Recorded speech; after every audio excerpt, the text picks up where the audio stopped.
Hey guys, so I'm going to show you a little bit about how to set up your annotated bibliography, the document that you're going to be working with. Um, so this document, when you're opening a new Google Doc, this should not be something that is inside your notebook unless you're using like a folder.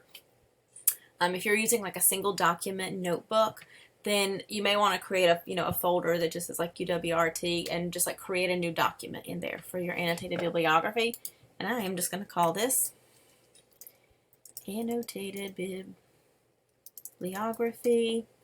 One of the things that you're going to need, I'm going to switch this because I hate Arial.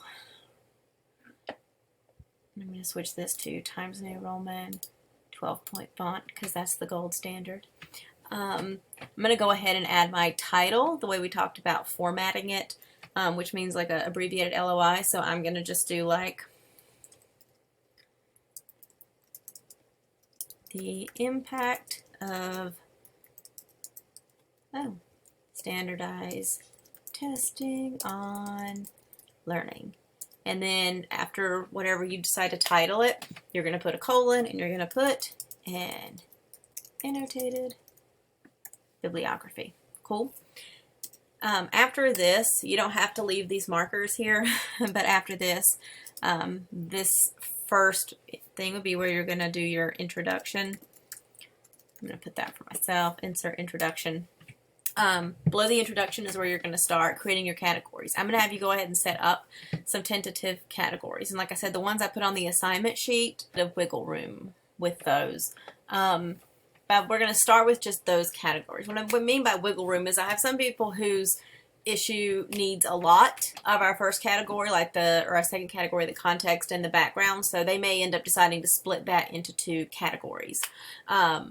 Or they may have a lot of, it may be a very current issue, so they don't really want to have one section for like current, the current situation or current events. They may want to put like current news in one section and current perspectives in another if there's some difference. And that's also kind of why you have that wild card. That fourth section is the wild card, so you have some room to sort of make it actually fit what your issue is and still have like your sources kind of grouped and synthesized to represent different sort of parts of your research.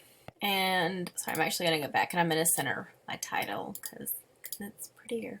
And then I'm going to go down and put in my categories. So we have current conversation. You have one, and that represents like a picture of what people are talking about right now. Like I said, conversations are kind of ongoing.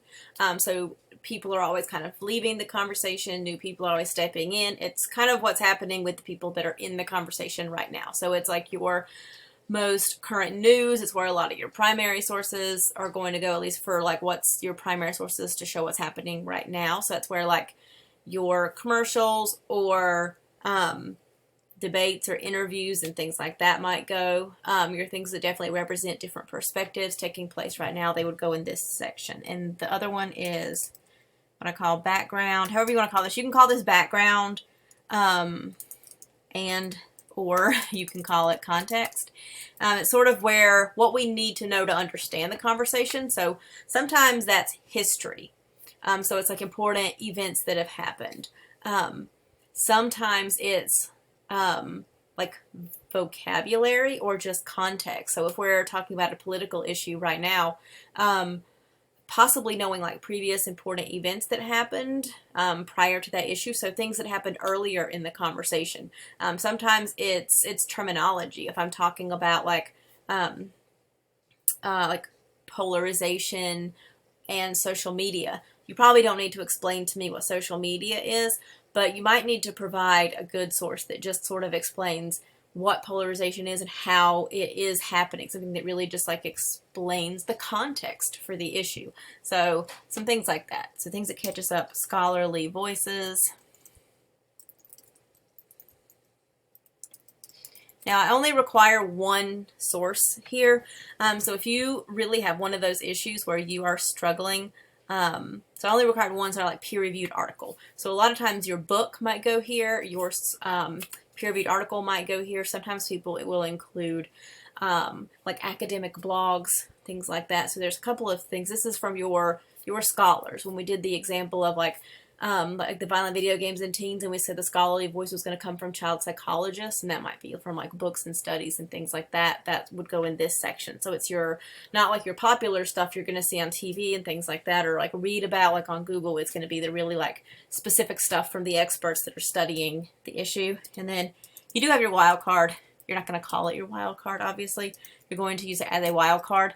It's sort of this category can be whatever you need it to be. It can be a different sort of context section. You can not need it and delete it altogether, but it's just there to help you. So the first thing, and I'm going to bold these.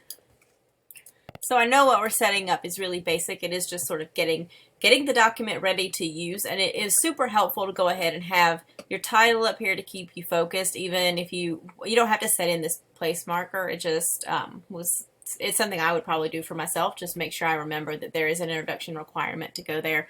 And then your 4 sections, and having the sections, it just sort of gets the document ready to use, but it also is a thing you can come back to, even if you have to adjust like what your sections are.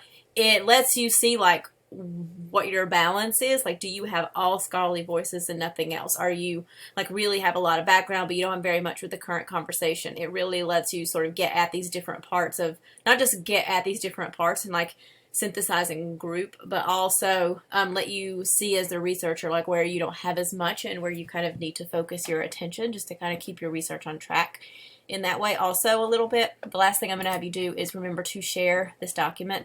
I'm the owner, so you just want to make sure that I have edit access.